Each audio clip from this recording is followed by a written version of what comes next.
வாழ்க வையகம், வாழ்க வையகம், வாழ்க வளமுடன்.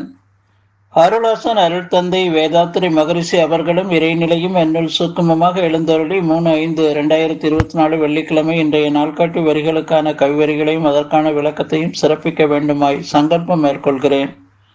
அனைவரையும் பணிவோடு முதற்கண் வணங்கி ஆரம்பிக்கலாம் என்றிருக்கிறேன். அனைவருக்கும் இனிய காலை வணக்கம். வாழ்க வளமுடன். சாமிஜியினுடைய இன்றைய நாள்காட்டி வரிகள்: உடல் உழைப்பால் மனித உடலுக்குள் உள்ள வேண்டாத கழிவுகள் வெளியேற்றப்படுகிறது என்று சாமிஜி நமக்கு இந்த நாள்காட்டி வரிகள் கொடுத்திருக்காங்க. இதற்கான கவிதை வரிகள்: மனிதருக்கு ஆகாரம் உழைப்பு வேண்டும். உள்ள மகிழ்ச்சிக்கு உற்சாகம் ஊட்ட கடல் நதி கடை மலை காடு கண்டு கழித்திட உலகம் சுற்றும் வாய்ப்பும் நடனம் முதல் கழிப்பூட்டும் கலைகள் வேண்டும். ஞாபகத்தை பண்படுத்தும் தியானம் வேண்டும். விட வேண்டும் தேவையற்ற அனுபவங்களை. விளையாது பெருகாது துன்பம் வாழ்வில் என்று ஒரு பாடல சொல்லியிருக்காங்க. இன்னொரு பாடல்ல மனிதனின் உடலமைப்பு மதியமைப்பு மண்ணுலக அமைப்பு மற்ற அனைத்தையும் ஆய்ந்து இனி வகுப்பம் ஒரு திட்டம் எங்கும் எவருக்கும் வாழ்க்கையிலே துன்பம் நீங்க புனிதமுடன் உடலறிவு சக்தி எல்லாம் பொதுவாக மனிதகுலம் ஒன்று சேர்ந்து கனிவுடனே அவரவர்கள் தேவை தீர்க்கும் கருத்துரிமை திட்டம் அமைய வேண்டும் என்று சுவாமிஜி இந்த 2 பாடல் கொடுத்திருக்கிறாங்க.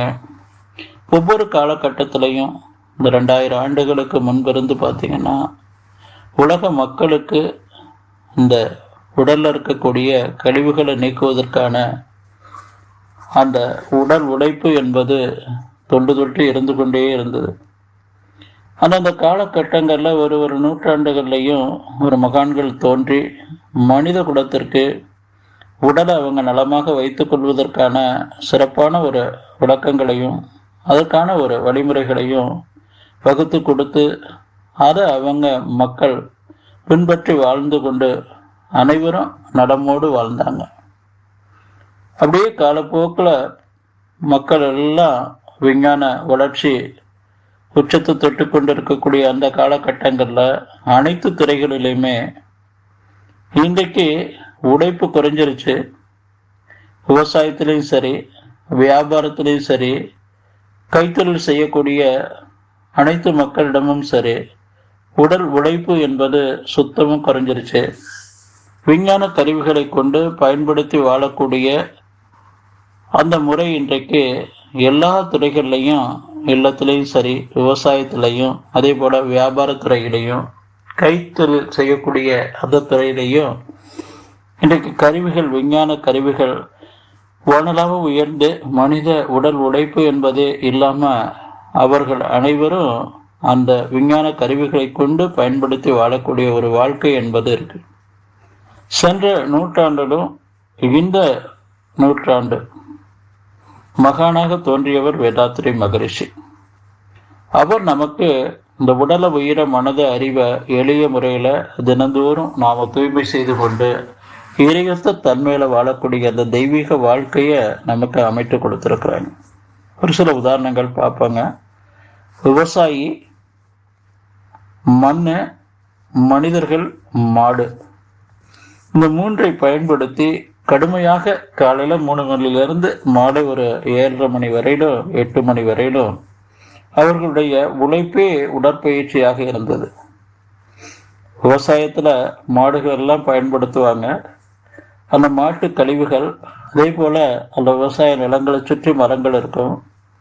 அந்த மரங்கள் எல்லாம் இலைத்தலைகளை எல்லாமே இயற்கை உரமாகவும், அதே போல ஆடு மாடுகள் அந்த வளர்ப்புல கோழி வளர்ப்புல வரக்கூடிய அந்த கழிவுகளையும் சேர்த்து விவசாய நிலங்களுக்கு பயன்படுத்தி நல்ல விளைச்சலை கண்டாங்க.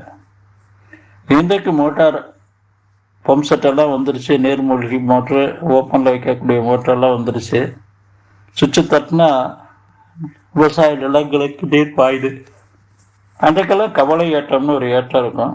அந்த கவலை ஏற்றம் காலையில் சூரிய உதயத்துக்கு முன்னாடி ஒரு 3-4 மணிலிருந்து ஒரு 6 மணிக்குள்ள 10 மணி நேரம் அந்த நீர் ஊறி இருக்கும்.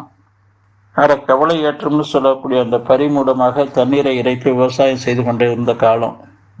இன்றைக்கு அது அப்படியே மாறிடுச்சு. அதே போல மாலையிலையும் ஒரு 4லிருந்து ஒரு 5-6 மணி வரையிலும் இந்த நீர் இறைப்பாங்க. அதே போல வியாபாரம், இன்றைக்கு எண்ணற்ற கனரக வாகனங்கள் எல்லாம் வந்துருச்சு. ஒரு இடத்துல இருந்து இன்னொரு இடத்துக்கு வியாபார பொருட்களை கொண்டு சென்று மக்கள் வியாபாரிகள் எல்லாம் மக்கள் பயன்படுத்துகிற அளவுக்கு செய்கிறாங்க. அன்றைக்கு மனிதன், மாடு, மாட்டு வண்டி இதை பயன்படுத்தி தான் வாழ்ந்தாங்க. தொழிலில் பார்த்தீங்கன்னா இன்றைக்கு எண்ணற்ற விஞ்ஞான வளர்ச்சி பெற்றிருக்கு. கைத்தறியிலையும் சரி, அதே போல் கட்டிடக்கலைகள்லையும் சரி, எல்லா துறைகள்லையும் இன்றைக்கு விஞ்ஞான வளர்ச்சி பெற்றிருக்கிறதுனால உடல் உழைப்பு என்பது குறைஞ்சிருச்சு. நாம் என்ன புரிந்து கொள்ளணும் என்று சொன்னால், ஒரு நாளும் உச்சி முதல் பாதம் வரையில் இருக்கக்கூடிய எல்லா உடல் கழிவுகளையும் நீக்கி நம் உடலை தெய்வீக நிலைக்கு மாற்றி அமைக்கணும். உடல் உழைப்பு குறைந்து இருக்கக்கூடிய இந்த காலகட்டங்கள்லையும் சாமிஜியினுடைய எளிய முறையிலான இந்த பயிற்சிகள் 4 தொடர்ந்து செய்து வந்தோம் என்று சொன்னால் நாமும் பலனடையலாம். மற்றவர்களுக்கு போதித்து வந்தோம் என்று சொன்னால் அது நமக்கு ஒரு இறை பணியாக மாறும் என்று சொல்லி இதை உணர்ந்து வாழணுங்க. நன்றியோடு நிறைவு செய்து கொள்றேன் என்ற சிந்தனையை. வாழ்க வளமுடன், வாழ்க வளமுடன், வாழ்க